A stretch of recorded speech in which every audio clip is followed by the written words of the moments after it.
Boa noite. Nós vamos falar aqui sobre o propósito eterno de Deus e como alcançá-lo. Primeiro, a gente tem que entender que Deus, segundo Salmo 90.2, diz que de eternidade em eternidade, Deus é Deus. Não tem início nem fim. E esse Deus infinito, ele, segundo o livro de Efésios, capítulo 1, versículo 4, diz que ele planejou fazer o homem antes da fundação do mundo, para que esse homem fosse santo e irrepreensível perante ele em amor. E esse Deus colocou em prática o seu projeto. E em Gênesis 1:26 diz que disse Deus, façamos o homem conforme a nossa imagem, conforme a nossa semelhança. Então, Deus criou Adão. Em seguida, criou Eva, a sua mulher. E Deus viu que o homem viu que ele estava só e deu essa companheira, sua ajudadora idônea. E Deus, em Gênesis 1:27-28, diz que ele enchesse a terra, multiplicasse a terra, dominasse a terra com toda uma geração, uma descendência de filhos, netos, bisnetos, na sua característica, santo e irrepreensível, e viver perante Deus em amor. E outra coisa, vivendo numa condição de eternidade, porque se Deus é eterno, ele fez também o homem eterno, mas ele também deu uma condição para esse casal, Adão e Eva. Ele deu uma ordem. Em Gênesis 2:17 diz que Deus disse a esse casal, Adão e Eva, que eles poderiam comer todo o fruto do jardim do Éden, com exceção de um fruto que existia no meio do jardim, que Deus chamou o fruto do conhecimento do bem e do mal. E Deus disse que eles não comessem, porque se eles comessem, se eles fizessem isso, eles estavam desobedecendo a Deus e automaticamente iam perder a vida eterna. E de fato, o homem, primeiro Eva, ela se aproxima desse fruto proibido, que Deus tinha proibido, e nesse fruto existia uma serpente. Essa serpente foi incorporada por Satanás, a antiga serpente que foi expulsa lá do céu. E quando ela se aproxima, ela começa a indagar o que ela está fazendo ali e mostra o fruto, e Eva diz que esse fruto não podia ser comido porque Deus tinha proibido. E o que a serpente faz ali, que é o próprio Satanás, é contrariar aquilo que Deus tinha dito para eles, a ordem que Deus tinha dado, dizendo que Deus estava mentindo, dizendo que se eles comessem, ao contrário do que Deus tinha dito, eles iam ficar semelhantes a Deus, iam ser o próprio Deus. E foi uma mentira, uma mentira, uma coisa maligna que Satanás colocou no coração de Eva, que fez ela ter esse desejo de comer desse fruto do conhecimento do bem e do mal, para ser igual ao próprio Deus, para ser Deus. E isso fez com que ela comesse desse fruto, levou para o seu marido Adão, e o fato é que os dois pecaram porque desobedeceram a ordem que já tinha dado, que Deus já tinha dado a eles. E eles conheceram uma coisa que eles não conheciam, o pecado. E esse ato deles, de desobedecerem, os tornou independentes de Deus.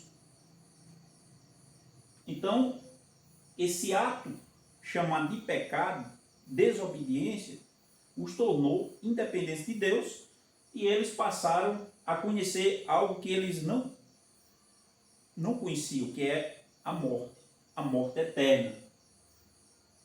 E a geração, segundo Gênesis 5, capítulo 5, versículo 3, diz que a geração de Adão, o primeiro filho, teve aliás, os filhos dele tiveram a mesma característica dele, de Adão, em pecado e com consequência mortais. E em Romanos 3,12, capítulo 3, versículo 12, diz que eles se tornaram inúteis ao propósito de Deus, ao propósito de viver eternamente em obediência a Deus. Eles perderam essa característica. E Romanos 5,12 diz que assim como por um só homem entrou o pecado no mundo, e por ele a morte passou a todos os homens, por isso que todos pecaram. Não existe nenhum justo, nenhum sequer. Todos pecaram e todos carecem da glória de Deus. O fato é que esse homem, essa mulher e sua descendência agora ficaram com uma condição de que uma vez que eles passassem, que eles envelhecessem e morressem, eles iam conhecer algo que é o resultado do pecado, que é o inferno. Então toda a raça humana, após a queda de Adão e Eva, ela ficou na condição de inútil, pecador, e a Bíblia diz que o salário do pecado é a morte, e a morte eterna, que é o inferno. Então todos nós temos que ter esse conhecimento de que uma vez que nascemos como seres humanos, já nascemos pecadores e como consequência somos pecadores, e se morrermos dessa forma, nós iremos para o inferno. Mas, por outro lado, a Bíblia fala que Deus, vendo a situação desse homem, que antes tinha uma condição, mesmo característica de Deus, santo e irrepreensível, e tinha a vida eterna, esse homem cai e fica numa posição inútil ao propósito de Deus de eternidade. Então, Deus amou esse homem de tal maneira que deu o seu Filho unigênito para que todo aquele que nele crê não pereça, mas tenha a vida eterna, que esse homem perdeu em Adão. E o próprio Jesus, em João 14,6, diz: eu sou o caminho, a verdade e a vida. Ninguém vai ao Pai senão por mim. Então a única forma do homem sair dessa condição de condenação eterna é através de Jesus Cristo.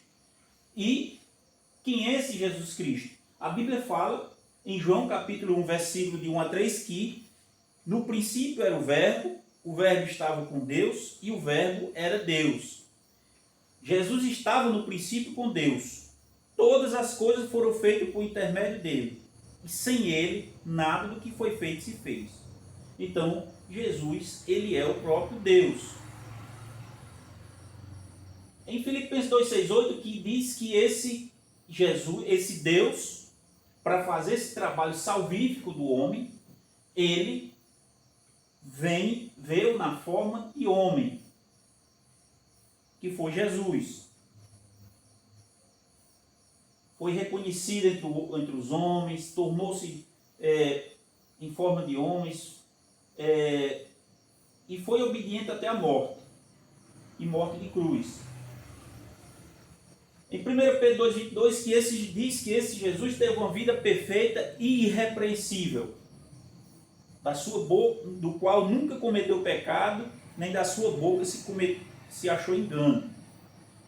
Em Atos 10,38 diz que a obra dele foi tremenda e grandiosa. Em Isaías 53, 5, 6 diz que ele morreu pelos nossos pecados. O castigo que nos traz a paz hoje estava sobre ele. Pelas suas pisaduras fomos sarados. Como ovelha muda, ele foi levado ao matador e não falou nada. Então, esse Jesus morreu pelos nossos pecados e em 1 Coríntios 5, 21 diz que ele se fez pecado por nós. Ele se colocou em nosso lugar.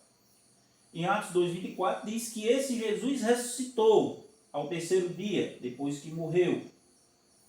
E esse Jesus, em Atos 2,36, diz que ele foi exaltado à direita de Deus e ele diz que ele voltará.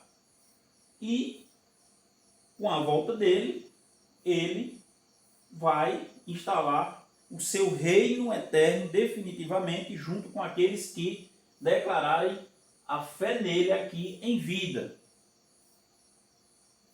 E esse Jesus, em Mateus 24,14, diz que enquanto ele volta, ele quer que cada um que declare a fé nele, se torne discípulo dele, pregue o evangelho do reino.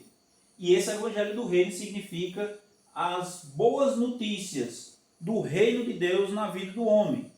Se Adão perdeu o reinado de Deus, por causa do pecado, então esse Deus quer restabelecer esse reinado em nossas vidas, através de Jesus Cristo.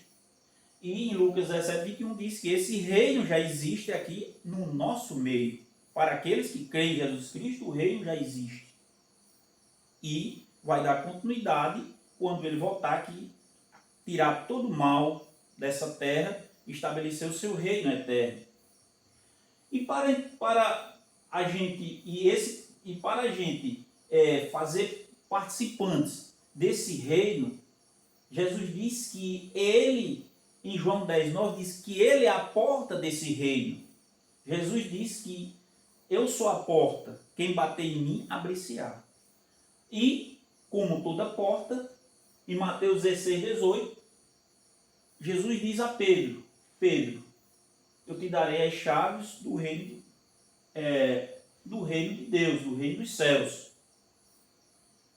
E se Jesus diz que é a porta e ele dá as chaves a Pedro em Mateus 16,18, em Atos 2,38, o apóstolo Pedro ele vai decifrar essas chaves que Jesus deu para ele lá em Mateus, descrito em Mateus.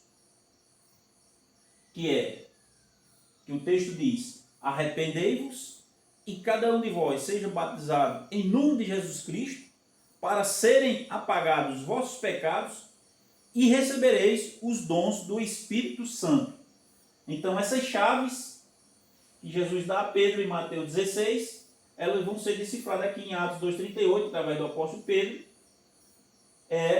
caracterizando em 3 chaves. Primeiro, arrependimento. Segunda chave, o batismo. E a terceira chave, os dons do Espírito Santo. Então, com essas 3 chaves, a gente vai abrir a porta, que é o próprio Jesus, que é a porta do reino. E com essas 3 chaves, nós vamos abrir e vamos entrar nesse reino e vivemos eternamente. Tudo isso pela fé em Jesus Cristo. Tudo isso acontece por meio da fé. Então, a primeira chave, que é o arrependimento, que está em Mateus 16:20, vai dizer que arrependimento é uma mudança de atitude, uma mudança de mentalidade. Eu me governava como pecador, como descendente de Adão, eu fazia a minha vontade, mas agora, no arrependimento, eu vou fazer a vontade de Deus, em Jesus Cristo. Eu deixo de me governar Então, e passo a fazer a vontade dele, unicamente dele. Por isso que nós somos chamados de discípulo, porque discípulo é aquele que segue, e aquele que faz, que obedece ao seu mestre.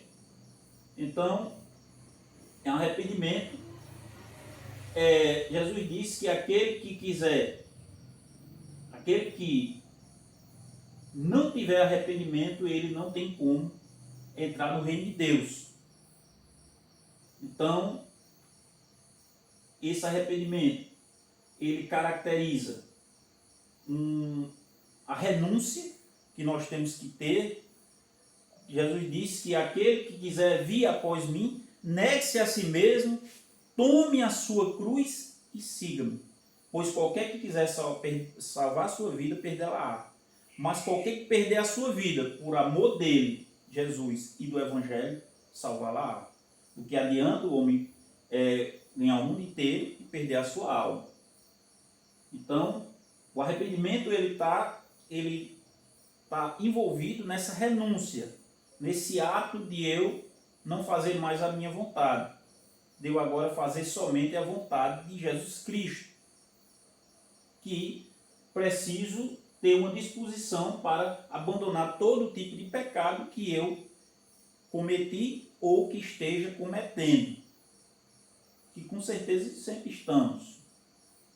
Então, e o arrependimento é isso, essa renúncia interior, esse entregar o governo da nossa vida para que Cristo venha governar. A segunda chave é o batismo, que é justamente o revestimento, como dizem Gálatas 3:27, o revestimento de Cristo. Então o batismo ele não é um símbolo, uma simbologia, mas ele é uma realidade espiritual pela qual somos colocados em Cristo. Nós somos lavados em Cristo. As águas do batismo lavam nossos pecados, que é o próprio Cristo nos lavando e nos revestindo dele. E em Marcos 16:16 diz que aquele que crê e for batizado será salvo. Quem não crê já está condenado, será condenado. Então essa é a segunda chave, que é a realidade do batismo, que Jesus falou para o próprio Nicodemos, que é o nascer de novo, que é o novo nascimento, pela qual ele diz que aquele que não nascer da água e do Espírito não verá o reino de Deus. E a terceira chave para abrir essa porta, que é Jesus, é receber os dons do Espírito Santo, que é justamente quando o homem se arrepende e é batizado, que são lavados seus pecados. Então ele recebe o Espírito Santo, e esse Espírito Santo significa o poder. Em Atos 1, capítulo 1, versículo 8, diz que é o poder que nós recebemos. O próprio Jesus disse que recebereis poder ao descer sobre vós o Espírito Santo e sereis minhas testemunhas, tanto em Jerusalém, na Judéia e Samaria, até os confins da terra. Então, a primeira característica de quem recebe o Espírito Santo é o poder de testemunhar ao nome de Jesus. E em Gálatas 5:22 diz que outra característica de receber o Espírito Santo são os frutos do Espírito. Aquela que vai fazer o trabalho interior no homem. As características que vão fazer o homem ser pleno de paz, mansidão, domínio próprio, fé, longanimidade, benitude. Então, são atributos que vai mudar essa característica desse novo homem. Um homem que tem um equilíbrio de Cristo, que vai ter as feições de Cristo dentro dele. E ele vai ser participante do reino de Deus. E para ser participante, ele tem que, a princípio, entender qual foi o propósito de Deus no início, que é do homem ser santo e irrepreensível, e tinha a vida eterna, e que esse homem perde com o pecado. E a única forma desse homem recuperar essa situação, para não ir para o inferno, é conhecer quem é Jesus Cristo. E ao conhecer Jesus, ele crê em Jesus, crê que Jesus morreu pelos seus pecados, se colocou em nosso lugar e ao crer nisso, a gente vai também crer e querer entrar no reino de Deus. E para isso a gente vai ter essas chaves que a gente já falou aqui, que é o arrependimento, o batismo e os dons do Espírito Santo, para a gente finalmente ser filho de Deus.